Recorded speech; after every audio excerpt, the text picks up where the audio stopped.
Hi everyone, and welcome to my channel where I talk about movies. And recently I'm currently going through some recent Kino Lorber releases from the last few weeks. So today I want to talk about a film from 1924, and this is Michael, directed by Carl Dreyer. This is only the second film from silent film days that I've made a video about. Well, the first one went really well. It was a Frank Borzage movie, and I was looking for another one to talk about. And when I saw this come up on the schedule, I thought, Carl Dreyer, I got to take a shot at this one, and I'm really glad I did. And this is a film that from Kino Lorber, they actually released a DVD in the early 2000s. And when I was watching recently Heath's channel, Serial at Midnight, where he goes through the entire stack of, Kino releases every month, and he always leaves movies like Michael to the end. Here's the film school titles. And but of course, in 1924, there were no film schools, and this is a commercial film made for a wide audience and based on a best-selling novel.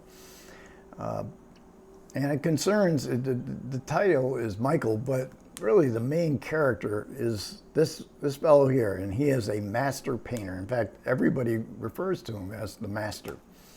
And he is an acclaim. He has a lot of acclaim, a lot of fame. Lives in this magnificent apartment.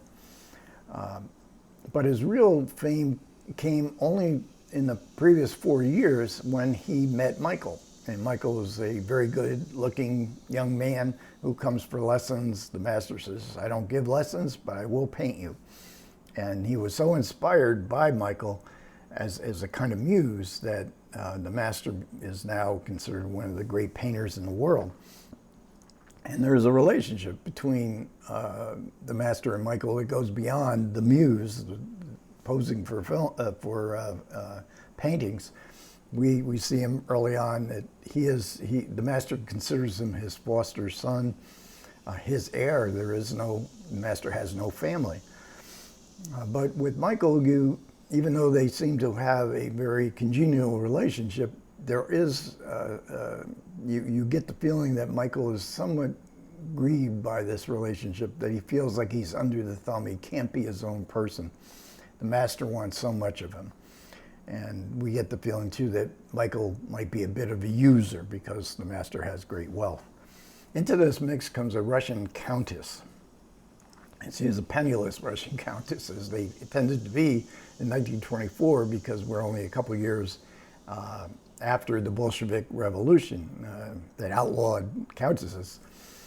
So she comes to have her portrait painted. She's penniless, but she nevertheless seems to be living a lifestyle of a rich person. She wants to get her portrait painted. She quickly sizes up the master and Michael and decides that, is she going to go for one or the other because of the great wealth that they possess. So the film is basically, even though we can see, modern audiences can see that the master and Michael are a homosexual relationship, and indeed it was in the book that it's based on. The way the film is made, you can kind of put that aside and just see this film as a study of passion, and this is one of Dreyer's great themes throughout his career. A few years later, he would make a film that is considered one of the great films of all time, Passion of Joan of Arc with Falconetti. But this is a theme that runs through his other films as well. And to get to the film school aspect, dismissal of the film, I mean, it does have certain impediments to our contemporary audience, because Dreyer would fall, in contemporary terms, he would fall into the genre of slow cinema. And there's lots of melodrama here. Melodrama was considered a viable form of expression in the 1920s. Realism was not as valued as it is today. Although you could see this film as a realistic film in many aspects. But this kind of increased melodrama in Dreyer can lead to a feeling of transcendence for the characters, and we get to feel it as well, in that it's so fantastic to have a passion. In the end, you need to sort of embrace that passion, and which lends these characters and the story itself a kind of spiritual dimension to it, that you've seen beyond the humdrum, banality of day-to-day life. You have this passion, even though you might have to suffer for it. This Dreyer's greatness as a filmmaker is very much involved with that pesky little film school topic, mise en scène. He's another one of the masters of it, and he gets a great set design to incorporate that mise en scène, because his apartment is constructed by Hugo Herring, and Hugo Herring was a famous architect. This is the only film he ever designed. He also designed the costumes. And in architecture in the 1920s in Germany was a big topic. The theory of architecture was going through a great change, and all kinds of new ideas. So this is a very Baroque apartment, and it's just, it's got art everywhere, not just the master's paintings, but sculptures. Everybody who comes to the apartments are looking at art, and art is looking back at them, because most of these sculptures have eyes, and eyes is a big motif in the movie, and they're looking back at the people that are gazing at them. There's sort of a connection here, and is part of Dreyer's mise en scène that is so powerful is that he sets up what you could call tableau, almost like theatrical kind of tableau in wide shots, and then he very dramatically cuts to close-ups for very intense psychological effect. Dreyer is very much interested in the psychological behavior of people, especially people who are possessed by this great passion. So the actor here who plays the master, this is Benjamin Christensen, and he was also a director. In fact, I think the year before, for you horror fans who go back to the early days of horror movies, he both starred and directed Haxan. He would never appear in another movie. I believe his career was mostly directing and on stage and screen. He is fantastic in this movie. You can see the eyes there. They're very important, and Christensen knows how to use them for melodramatic effect.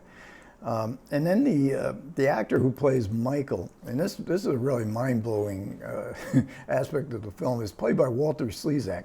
Now, Walter Slezak, for people my age, would know him, grew up in the 50s and 60s television. He was a guest star on just about every major television series as a rotund, often villainous character. Now, he also was famous for being in Lifeboat, Alfred Hitchcock movie, where he played the German survivor of the who was on this lifeboat with Tallulah Bankhead, and he was also in The Pirate with Judy Garland and Gene Kelly.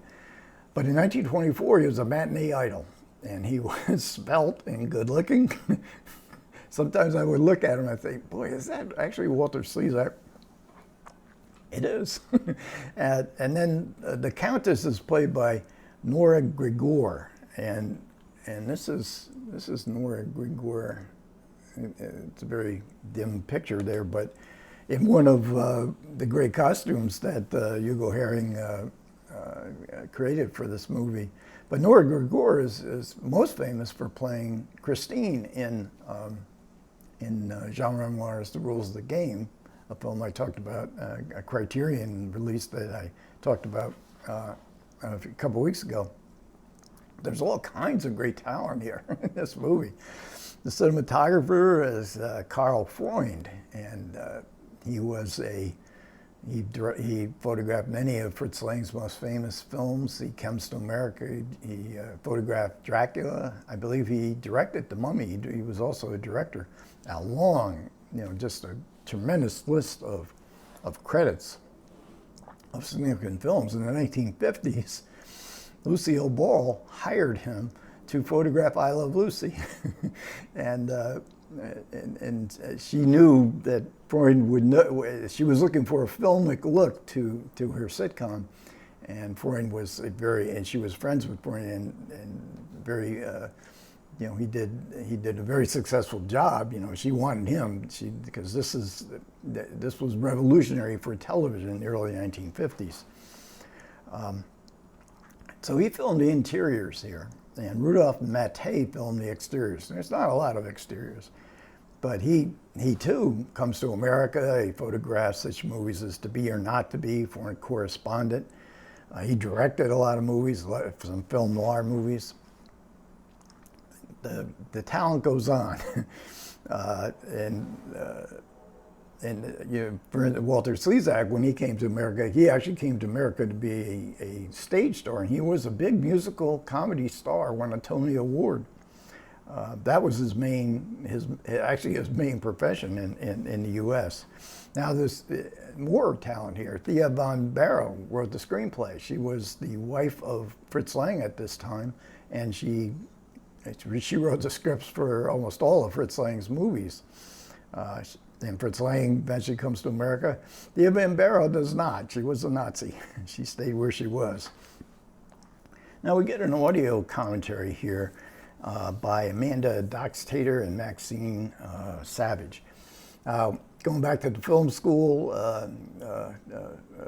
aspect of this film, or the way modern day people might look at the film school. This is a film school commentary, but I thought it was fantastic. It was they were so well prepared. They play. It's well crafted. They go back and forth, and they sort of comment on what the other person has talked about, and then they go on all through the film like this. A lot of scene specific stuff. It's like going to a film course. And on Michael and on Carl Dreyer,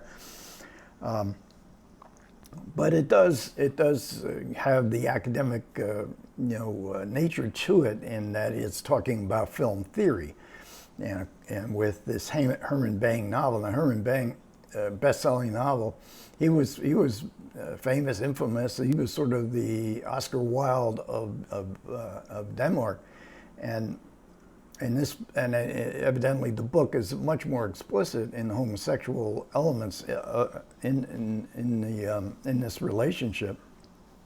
So we get a good bit about queer cinema, how Michael fits into the history of it, because this was a very early example of queer cinema.